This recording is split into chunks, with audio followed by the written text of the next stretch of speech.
Howdy.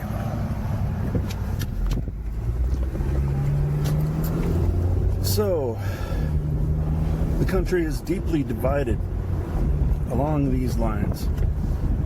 The, quote, left is dead set on keeping everything closed down until we have a vaccine or other means of coping with the virus full on. And the research that came out today or yesterday evening from Stanford did some tests. So did University of California. They did some antibody tests to find out how many people have had the virus.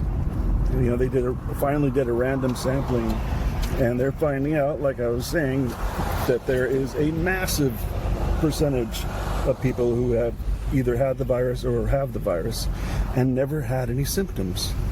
Like, we're talking less than 1% of the people who have the virus have any symptoms. Well, that's a lot different than they're making it out to be, isn't it? That's why they were controlling the tests.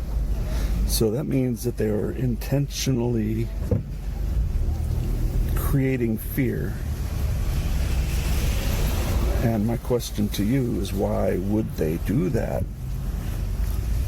I have an idea. If you spread the virus wide and you scare everybody to death and then present a solution, like a remedy, either to control symptoms or a vaccine, everybody's got to have it because they're scared, because they have to wear masks in the supermarket and everybody looks scary and the numbers look horrible and they've got tons of bodies, although a ton of them did not die from the virus. And that's a part of what these numbers show. This is a scam. I'm not saying people aren't sick and dying. They are. It's worse than the flu for sure. But it's more like 2, 3, 4 times as bad as the flu. Not 34 times like they had said. This has been overhyped so massively. In part, the media has, because think about it.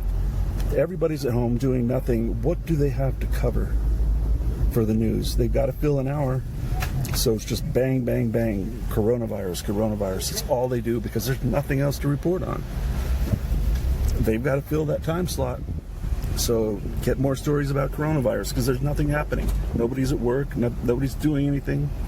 So there's nothing to report on. So there's the media's influence, plus they benefit by making you afraid because you stick to the TV if you're frightened. That's a natural response. And sticking to the TV while you're frightened makes them money because it's advertising dollars. So they have quite the incentive to keep you afraid. And the government does too, different agenda, but they're in cahoots making you afraid. To sell you a vaccine, in my opinion, I don't know exactly what the reason is, but it's very apparent that they are making you afraid intentionally.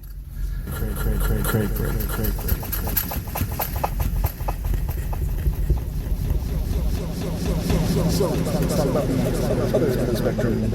The right-wingers want freedom and liberty and to restart the economy before we dive into the abyss of economic collapse. And I happen to agree with that. I do not agree with the right wing at many things, and I really hate that there's a division on this because before I knew what side anybody was taking, I already had my own leanings, so it's not like I'm leaning left or right because I don't believe in that shit.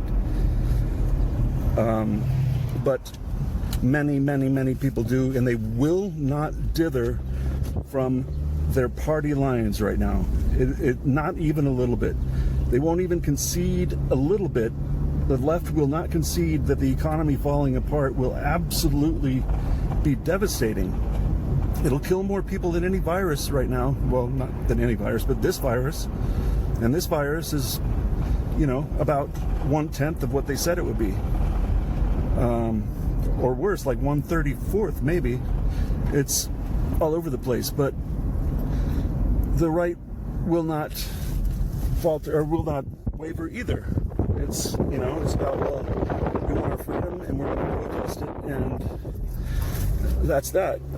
And I've gone in forums and pleaded the case for that, understanding both sides full on. But here's the thing: they're mutually exclusive. Freedom and safety. You can have freedom or you can have safety, but you cannot have both, because one takes the other away. You can have a balance, but then you have a little bit of each. This country was founded on freedoms, as everybody knows. And it's not like I'm that patriotic, but at the same time, do you want to live free and more dangerous, or do you want to live safe and imprisoned in your own home? I personally prefer the freedom route. But here's the rub. If the right-wingers go out into public to protest, then they're putting everybody at risk of the virus. There's the rub. So there's a big, big conflict. And I don't know how it resolves. But it's starting to get ugly fast. So keep an eye on that. Let's hope for the best. Take care. Juntas.